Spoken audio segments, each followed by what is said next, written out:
এই শাশুড়িকে জব্দ করতে না পারলে পরিবারে শান্তি কিছুতেই আসবে না। মাত্র 4 মাসের মধ্যেই উর্মিলা শাশুড়িকে জব্দ করে ফেলল। তারপর থেকেই তো সংসারে শান্তি ফিরেছে। শুনুন তাহলে উর্মিলা কিভাবে জব্দ করলো তার শাশুড়িকে।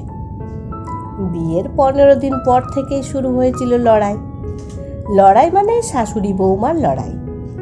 সেন বাড়িতে বউ হয়ে আসার আগে উর্মিলা বুঝেছিল শাশুড়ির অপছন্দের বউ হয়েই সে আসছে।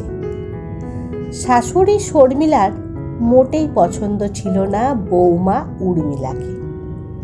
পছন্দ না হলেই বা কি হবে, পছন্দ আগে থেকেই করে রেখেছে শর্মিলার একমাত্র ছেলে অয়ন। শর্মিলা ছেলের বিয়ে দেওয়ার জন্য ভালো মেয়ের খোঁজ করছিল।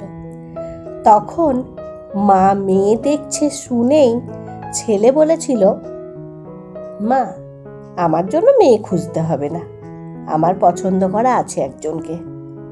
ছেলের কথা শুনে তো শর্মিলা একটু অবাক হয়ে বলেছিল, তুই পছন্দ করে রেখেছিস? তা মেয়েটিকে? তুমি চেনো মা? উর্মি মানে ওই ধিঙ্গি মেয়েটা যে জিন্স পরে সেজে গুজে ঘুরে বেড়ায়, সে মেয়েটা? হ্যাঁ হ্যাঁ, ওই মেয়েটা। আমিও সব মানবো না, অমন মেয়েকে আমি অন্তত আমার ঘরের বউ করে আনবো না। তুমি না আনলেও আমি আনবো। কি বলছিস তুই? মেয়েটার চালচলন দেখেছিস? ভাবলি কি করে সংসার করবে? যা সাজগোজের বাহার! আমি সব জানি, ও খুব ভালো মেয়ে মা, আমি ওকে ভালোবাসি। শর্মিলা রাজি না থাকলেও ছেলে উর্মিকে ছাড়া কাউকে বিয়ে করবে না সে কথা বাড়িতে জানিয়ে দেয়। ছেলের মতের বিরুদ্ধেও যেতে পারেনি শর্মিলা। অমত থাকা সত্ত্বেও ছেলের বিয়েটা শেষ পর্যন্ত উর্মিলার সাথেই দিতে হয়েছিল। এদিকে উর্মিলা ভালো রকম জানে তাকে পছন্দ নয় শাশুড়ির। বিয়ের কটা দিন যেতে না যেতেই শুরু হয়ে গেল ঝামেলা, শাশুড়ি আর বৌমার দ্বন্দ্ব।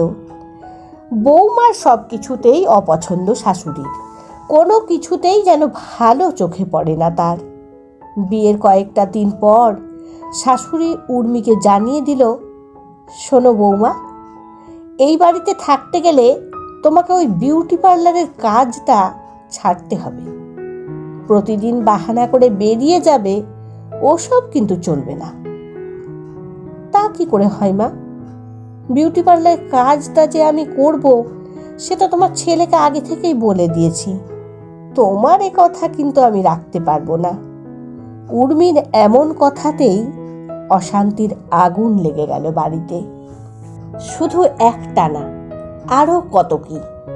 শাশুড়ি বলে দিল, ঘুম থেকে দেরি করে ওঠা যাবে না, জিন্স চুড়িদার কুর্তি পরা যাবে না, মোবাইল নিয়ে থাকা যাবে না, সব কিছুতেই না আর না। এসব কথা আবার অয়নকে বলতে গেলে অয়ন উর্মিলাকে বলতো, আমি বা কি করি বলো তো? কিছু বলতে গেলেই আমার সাথে মায়ের অশান্তি হয়ে যাচ্ছে, তুমি যা ভালো বোঝো করো।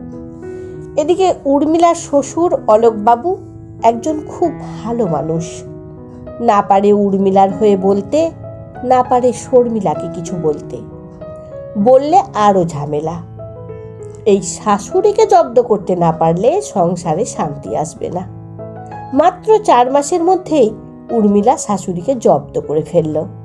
তারপর থেকেই তো সংসারে শান্তি ফিরেছে। শুনুন তাহলে উর্মি কিভাবে জব্দ করলো তার শাশুড়িকে।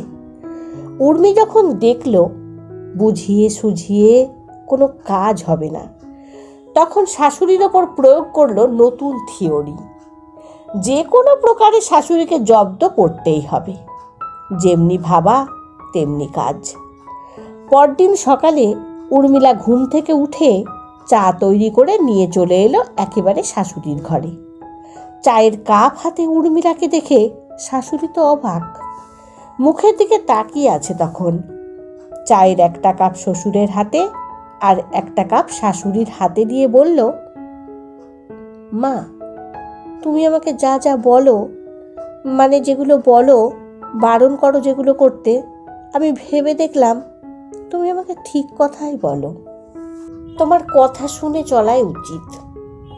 আমি ওই বিউটি পার্লারের কাজটা না ছেড়ে দেব। এমন কথা শুনে শ্বশুরমশাই উর্মিলার মুখের দিকে তাকায়। শাশুড়ি মা শুনে কিছুক্ষণ চুপ থেকে একটু মেজাজ নিয়ে বলল, তাহলে এতদিনে মতিগতি ফিরল তোমার? মনে রেখো, এই শর্মিলা সেন কখনো ভুল কথা বলে না, যা বলে তোমার ভালোর জন্যই বলে।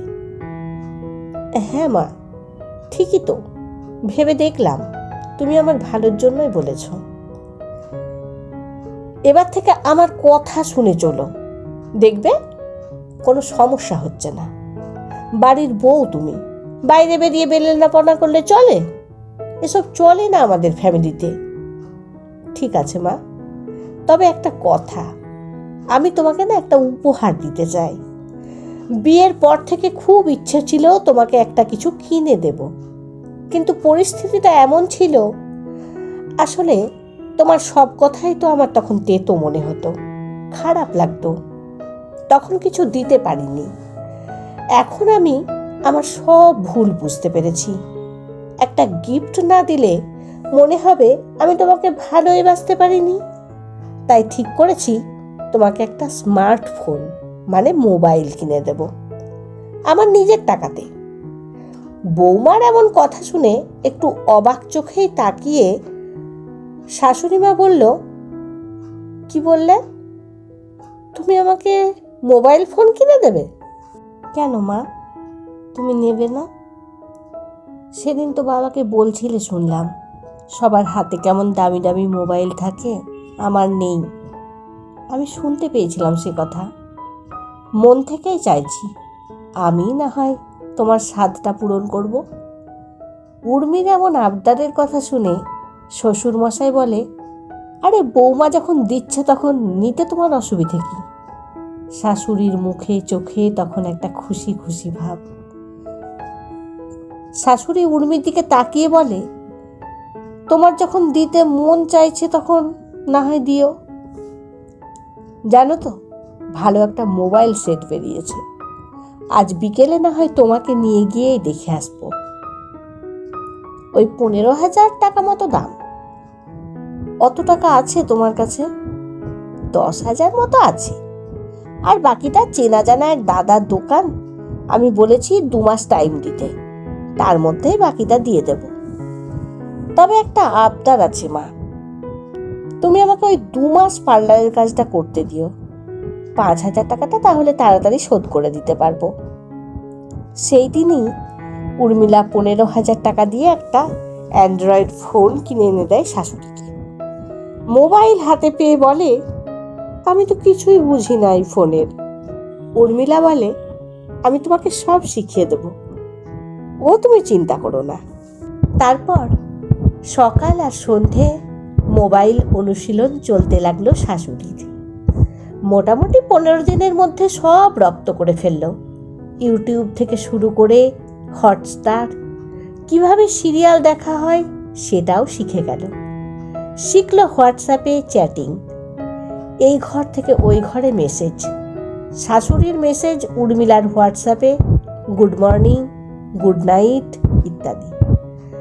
তারপর একদিন উর্মিলা ফেসবুক প্রোফাইল খুলে দিল একটা। শিখে গেল ফেসবুক করা, যেখানে যত আত্মীয় স্বজন আছে সবাইকে অ্যাড করে নিল। 2 মাসের আনলিমিটেড ডেটা প্যাক ভরে দিয়েছিল উর্মিলা, আর শর্মিলাকে দেখে কে। এইভাবেই কেটে গেল 1 মাস। এদিকে উর্মিলা পার্লারের কাজটাও ছেড়ে দেবে, 1 মাস হয়ে গেছে, আর 1 মাস বাকি আছে। নতুন মোবাইল হাতে পেয়ে এদিকে শাশুড়িও বেশ স্মার্ট হয়ে উঠেছে। নতুন নতুন কত বন্ধু, তাদের সাথে কথা, মেসেজ করা, ভিডিও কল করা, তাদেরকে বাড়ি আসার জন্য ইনভাইট করা, একটার পর একটা কার্যকলাপ চলতে লাগলো শর্মিলার। 2 মাসের মধ্যে শর্মিলা মোবাইলে সব কিছু শিখে নিল। মোবাইল হাতে নিয়ে দিন শুরু হয় মোবাইল হাতে নিয়েই ঘুমোতে চায়।